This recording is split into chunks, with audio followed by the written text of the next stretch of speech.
Friends, आज की video में हम बात करेंगे रॉबर्ट ब्रिजेस की एक इम्पॉर्टेंट पोएम के बारे में जिसका नाम है लंदन स्नो। ये पोएम 1890 में पब्लिश की गई थी। पोएम 37 लाइंस की है और स्नोफॉल के समय के लंदन के बारे में बताती है। साथ ही फ्रेंड्स, इस पोएम में टेर्जा राइमा राइम स्कीम को फॉलो किया गया है। फ्रेंड्स, टेर्जा राइमा जो है वो एक पैटर्न है जिसमें 3 राइम वर्ड्स को इंटरलॉक किया जाता है। यानी अगर आप पोएम को चेक करेंगे तो इसकी राइम स्कीम कैसी होगी, A-B-A, फिर B-C-B, C-D-C, इस तरह से कंटिन्यू करती है। तो इसलिए इस पोएम को लिखने का जो तरीका है वो भी थोड़ा अलग है। साथ ही फ्रेंड्स, इस पोएम में एक बेसिक थीम को डिस्कस किया गया है जो कि है beauty and power of nature. यानी नेचर की क्या खूबसूरती है और उसमें क्या ताकत है।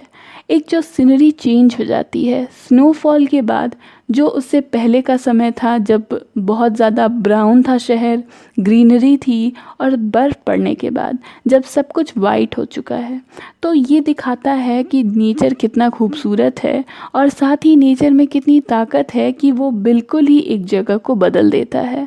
और ये सारी चीज़ें आप समझेंगे जब आप इस पोएम को पढ़ेंगे। साथ ही फ्रेंड्स, अगर बात करें पोएट की तो रॉबर्ट ब्रिजेस का पूरा नाम था रॉबर्ट सेमोर ब्रिजेस। उनका जन्म हुआ था 23 अक्टूबर 1844 में और उनकी डेथ हुई थी 21 अप्रैल 1930 में। अपनी लाइफ टाइम में वो पोएट लॉरेट भी रह चुके हैं 1913 से लेकर 1930 तक। और उनकी फेमस वर्क्स में Thee will I love, my God and King, Happy are they that love God, The evening darkens over, ये सभी शामिल हैं। तो चलिए फ्रेंड्स, अब आगे बढ़ते हैं और इस पोएम को पढ़कर समझने की कोशिश करते हैं। When men were all asleep, the snow came flying, यानी जब सभी लोग सो रहे थे तो अचानक से बर्फ़ उड़ती हुई आई। यानी कह सकते हैं कि बर्फ़ पड़ना जो है वो शुरू हो गया।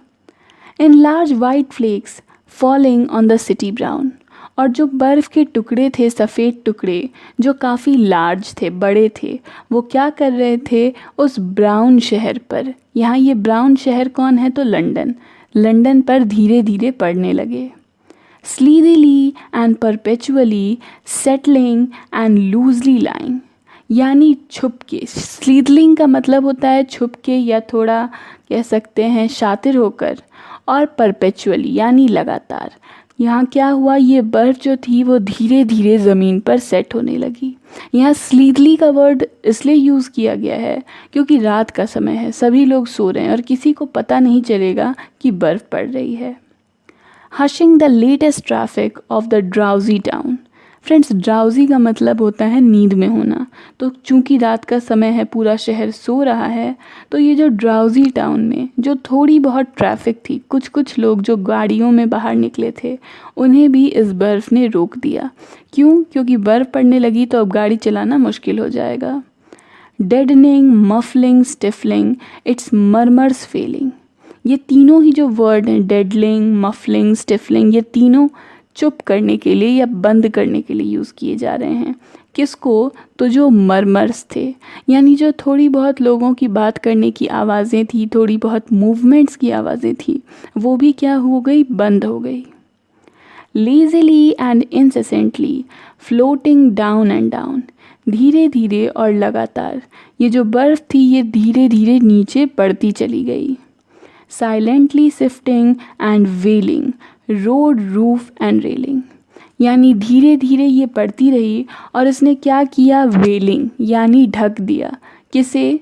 तो रोड को, रूफ यानी छतों को, और जो रेलिंग्स होते हैं उन्हें। यानी हर एक चीज़ पर बर्फ़ की एक छोटी परत बनने लगी। Hiding difference making unevenness even, यानी जो भी अंतर थे उस सभी को इस बर्फ़ ने छिपा दिया। जो भी अनइवन चीज़ें थी, जो एक जैसी नहीं थी, उन सबको एक जैसा कर दिया, क्योंकि सबके ऊपर बर्फ़ की एक परत बन चुकी है और अब उसके नीचे क्या है, वो किस कलर का है, ये किसी को कुछ पता नहीं चलेगा। Into angles and crevices softly drifting and sailing, और ये जो बर्फ़ थी ये धीरे धीरे हर एक कोनों में, हर एक छोटी छोटी सड़कें, गली, हर जगह पर ये पड़ने लगी। यानी बिल्कुल अब जो बर्फ़ है वो बहुत ज़्यादा पड़ चुकी है और सारी चीज़ें बर्फ़ से ढक चुकी हैं। All night it fell, and when full inches 7, it lay in the depth of its uncompacted lightness. यानी पूरी रात बर्फ़ पड़ी, ऑल नाइट इट फेल। और फिर क्या हुआ, ये जो बर्फ़ थी जो कि बहुत ही ज़्यादा हल्की थी, बर्फ़ भारी नहीं होती, बहुत हल्की होती है, तो ये जो हल्की बर्फ़ थी ये पूरी 7 इंचेस डीप हो चुकी थी। यानी इतनी ज़्यादा बर्फ़ पड़ी कि 7 इंच मोटी बर्फ़ पड़ चुकी थी। The clouds blew off from a high and frosty heaven. और जो बादल थे जिनसे ये बर्फ़ पड़ रही थी वो बादल जा चुके थे। जो आसमान था जो कभी फ्रॉस्टी था, बर्फ़ वाले बादलों से घिरा हुआ था, वो अब साफ़ हो चुका था, आसमान के बादल जा चुके थे। And all woke earlier for the unaccustomed brightness of the winter dawning, the strange unheavenly glare. और जितने भी लोग थे वो जल्दी उठ गए, अर्लियर यानी पहले से, जो उनकी टाइमिंग है उससे पहले उठ गए। क्यों? क्योंकि उस बर्फ़ पर जब धूप पड़ती थी तो एक ग्लेयर, एक चमक होती थी, और उस चमक के कारण सबकी नींद खुल गई। यानी बर्फ़ पर जो रोशनी की चमक होती है उसने सभी लोगों को अपनी नींद से जगा दिया। The eye marveled at the dazzling whiteness. The ear hearkened to the stillness of the solemn air. जो आंखें थी वो मार्वल कर रही थी, यानी अपने आगे जो नज़ारा था, जो चमकती हुई सफ़ेद चादर बिछी हुई थी, उसे देखकर आंखें जो थी वो चौंक गई थी और सोच में पड़ गई थी। जबकि जो कान थे वो हार्किन यानी सुनने की कोशिश कर रहे थे। क्या? तो जो स्टिलनेस थी ऑफ दी सोलेम एयर, यानी हवा में जो एक तरह की स्टिलनेस, जो शांति हो जाती है। चूँकि बर्फ़ पड़ी है तो ज़्यादा मूवमेंट नहीं है, जो चिड़िया पक्षी होते हैं वो भी बाहर नहीं निकलते हैं, लोगों की मूवमेंट कम हो चुकी है, तो अब हवा में एक तरह की स्टिलनेस, एक शांति, सन्नाटा है। कान उसे सुनने की कोशिश कर रहे हैं। No sound of wheel rumbling nor of foot falling. ना ही किसी व्हील यानी किसी पहिए की, किसी गाड़ी की आवाज़ सुनाई दे रही थी, और ना ही किसी के फुट, किसी के पैरों की आवाज़ें सुनाई दे रही थी। And the busy morning cries came thin and spare.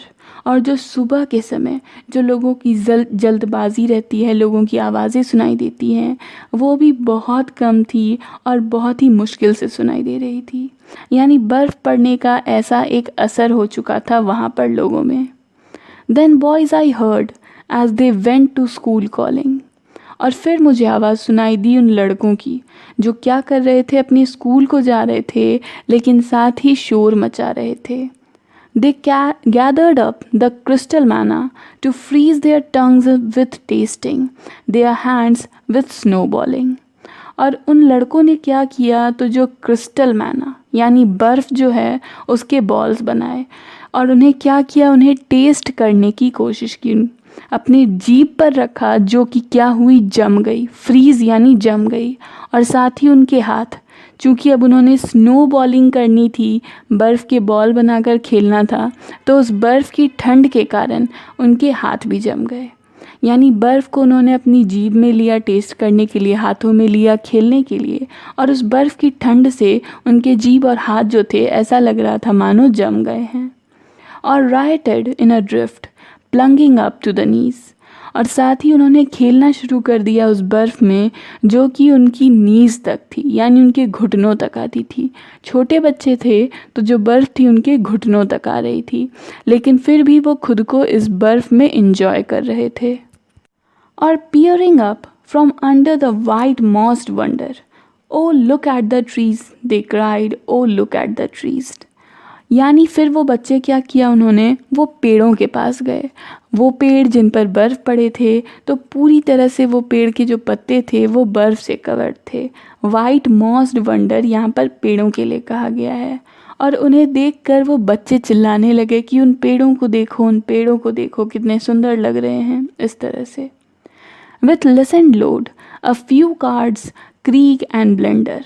अब चूँकि पूरी रोड पर बर्फ़ गिरी हुई थी तो जो कार्ट्स थे, जो गाड़ियाँ थी, उन पर ज़्यादा सामान नहीं लादे जा सकते थे, तो कुछ सामान को लेकर वो जो गाड़ियाँ थी वो सड़क पर जा रही थी, लेकिन फिर भी क्या हो रहा था, बहुत ज़्यादा आवाज़ें कर रही थी और बहुत मुश्किलें हो रही थी। Following along the wide deserted way, a country company long dispersed asunder. यानी उन्होंने क्या किया, जो वाइड डेजर्टेड वे, जो रास्ता था जिस पर बर्फ़ थी और साथ ही वो रास्ता डेजर्टेड था, उस पर कोई नहीं था, उस पर वो गाड़ियाँ जा रही थी। और वो गाड़ियाँ किसकी थी, तो एक कंट्री कंपनी, एक छोटी सी गांव की कंपनी की, जो पहले ही डिस्पर्स हो चुकी है। असेंडर का मतलब होता है टुकड़े होना, यानी वो जो कंपनी है वो पहले ही बंद हो चुकी है, उसके छोटे टुकड़े हो चुके हैं, बंटवारा हो चुका है। उसके जो बहुत ज़रूरत है उन लोगों को, सिर्फ वैसे ही लोग बाहर निकले हैं। When now already the sun in pale display standing by Paul's high dome, और अब ये जो सूरज है वो निकल चुका है बाहर। बादल तो पहले ही छट गए थे तो सूरज बाहर निकल चुका है, लेकिन बहुत ही पेल है, इसकी रोशनी बहुत फीकी है।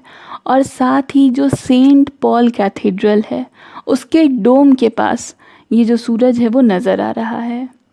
Spread forth below his sparkling beams and awoke the stir of the day. अब इस सूरज ने क्या किया, अपनी बीम्स को, अपनी जो चमक है, जो रोशनी की किरणें हैं, उन्हें धीरे धीरे धरती पर फैलाया। और इसी के साथ क्या हुआ, दिन की शुरुआत हुई। दिन की जो मूवमेंट, जो वर्क होती है, उसकी शुरुआत हुई। यानी बिना सूरज के लोगों को उतना समझ में नहीं आता कि कैसा मौसम रहेगा, लेकिन चूंकि अब सूरज निकल चुका है तो लोगों में एक तरह की एनर्जी जो है वो वापस से जाग उठी है। For now doors open and war is waged with the snow, क्योंकि अब दरवाजे खोले जा रहे हैं और बर्फ़ के साथ क्या हो रहा है, तो वॉर यानी जंग लड़ी जा रही है। क्योंकि बर्फ़ में कोई काम कर पाना आसान नहीं होता, तो बिल्कुल जंग लड़ करके लोग अपने कामों पर जा रहे हैं। And trains of sombre men past tale of number tread long brown paths as toward their toil they go. और जो ट्रेन्स ऑफ सॉम्बर मैन है, ट्रेन्स का मतलब होता है लंबी लंबी लाइन यहाँ पर। तो जो लंबी लंबी लाइन होती है उन लोगों की जो अपने कामों पर जाते हैं, और कब वो कैसे जाते थे, तो जो ब्राउन पाथ्स होते थे। अभी रास्ते जो हैं वो वाइट हो चुके हैं, लेकिन पहले वो रास्ते कैसे थे, तो ब्राउन थे। उन पर वो ट्रेड करते थे, धीरे धीरे चलते थे, और साथ ही सभी को अपनी परेशानियां बताते थे कि सुबह उठकर जाना होता है, इस गंदे रास्ते पर जाना होता है, किसी तरह हम अपने काम को जा रहे हैं, बिल्कुल मन नहीं करता। इस तरह के हालात रहते थे हर सुबह। लेकिन चूँकि बर्फ़ पड़ी है तो यहाँ ये हालात चेंज हो चुके हैं। But even for them a while no cares encumber their minds diverted. लेकिन कुछ समय के लिए क्या होता है, उनके मन में भी उनकी कोई परेशानियां नहीं आती है, वो अपनी परेशानियों को भूल चुके हैं। और जो उनके दिमाग हैं वो भी एक तरह से डिस्ट्रैक्ट हो चुके हैं, अपनी परेशानियों पर से उनके दिमाग भी जो हैं वो हट चुके हैं। The daily word is unspoken, और जो रोज़ हर रोज़ वो कहते थे कि बहुत परेशानी है, रोज़ ये इस काम को जाना होता है, गंदा रास्ता, इस तरह की जो कंप्लेन होती थी वो आज अनस्पोकन है, क्योंकि बर्फ़ की खूबसूरती में ये लोग खो चुके हैं। The daily thoughts of labour and sorrow slumber, और जो हर रोज़ की सोच होती थी, मेहनत की, लेबर की, और साथ ही जो सॉरो दुख थी, वो सारी जो थॉट्स थी, सारी जो सोच थी, वो कहीं मानो खो गई है, कहीं उनके अंदर दबी हुई है। वो सारी बातें अब इनके दिमाग में अभी आ ही नहीं रही। और इन सब का कारण क्या है, at the site of the beauty that greets them for the charm they have broken, और इसका कारण है उनके सामने जो खूबसूरती है, जिन्होंने उनके उस चार्म को, उस मैजिक को तोड़ दिया है। यानी जो सामने बर्फ़ से ढकी हुई लंदन शहर की तस्वीर उनके आगे है, जो इतनी खूबसूरत है कि वो अपनी परेशानियों को, अपनी रोज़मर्रा की तकलीफ़ों को भूल चुके हैं। उसमें ऐसी ताकत है कि उन्होंने इन लोगों को क्या किया है, हिप्नोटाइज़ कर दिया है, उनके ऊपर मानो एक मैजिक, एक चार्म कर दिया है। तो फ्रेंड्स, यहाँ पर ये पोएम ख़त्म होती है। इस पोएम में बेसिकली ये बताया गया है कि लंदन शहर में बर्फ़ पड़ी है, और बर्फ़ पड़ने के साथ ही ना केवल जो नेचर और उसकी सराउंडिंग्स हैं, जो लंदन शहर है वो चेंज हुआ है, बल्कि जो लोग हैं और जो लोगों की ज़िंदगी है, उनकी सोच है, वो भी कुछ समय के लिए बदल गई है। और ये हमें इस बात तक डायरेक्ट करती है, ये बात सोचने को मजबूर करती है कि जो नेचर है, जो प्रकृति है, वो हमारी लाइफ में एक कितना इम्पॉर्टेंट रोल रखती है। तो फ्रेंड्स, ये थी रॉबर्ट ब्रिजेस की पोएम लंदन स्नो। अगर आपको वीडियो पसंद आई तो प्लीज़ लाइक, कमेंट और शेयर करिए।